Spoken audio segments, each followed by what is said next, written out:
Making my tractor a real tractor. That's what I'm out here doing today.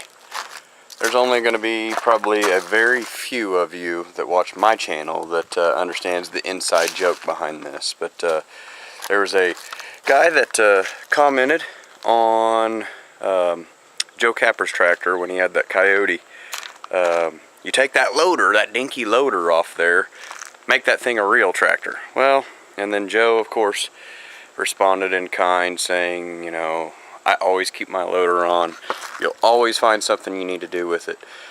And I'm kind of the guy that's in the middle. Actually, what I've got here is I've got a Kubota MX-5100. I absolutely love this little tractor. I will upgrade one day. But really, so what's keeping me really wanting this tractor and why I've got the open cab, or you know, no cab or anything on it, is I have the backhoe to it. See, out there at the barn right there. And I don't want to lose the capability of that backhoe, but I don't want to go to a L series for some reason. I don't know. Anyways, I'm rambling.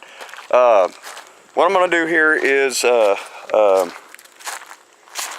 going to take off the loader, and the reason why I was getting ready to say is I don't, when I upgrade one day, I'm actually going to miss this feature.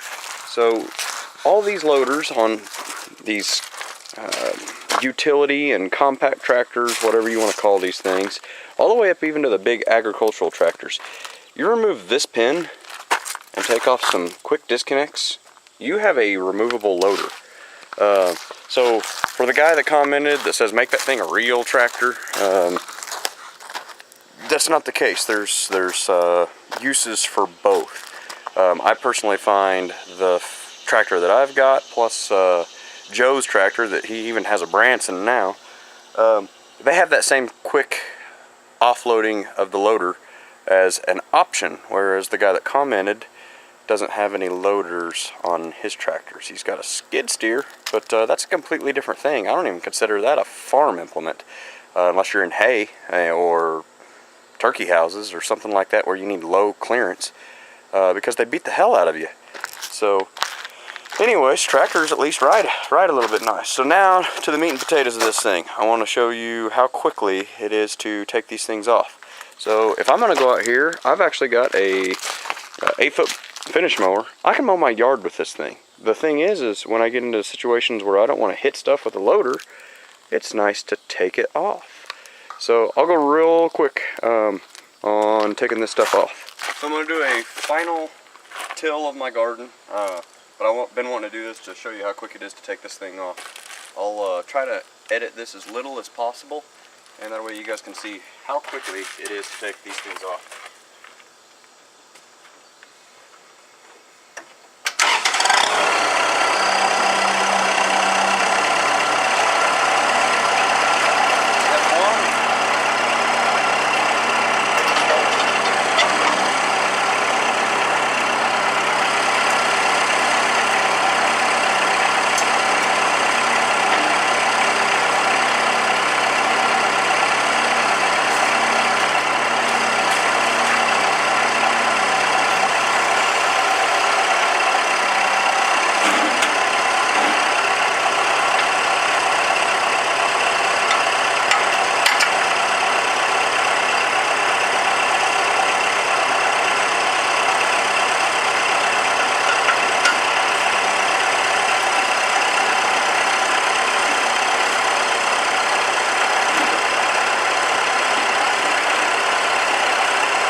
So I can show that it's unedited.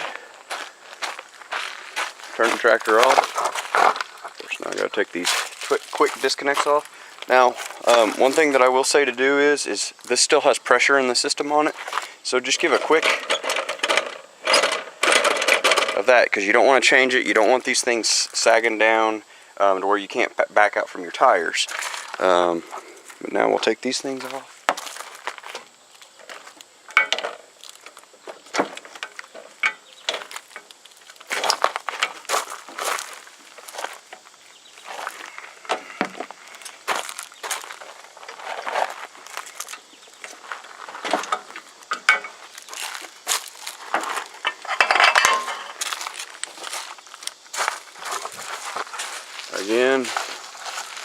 This is unedited.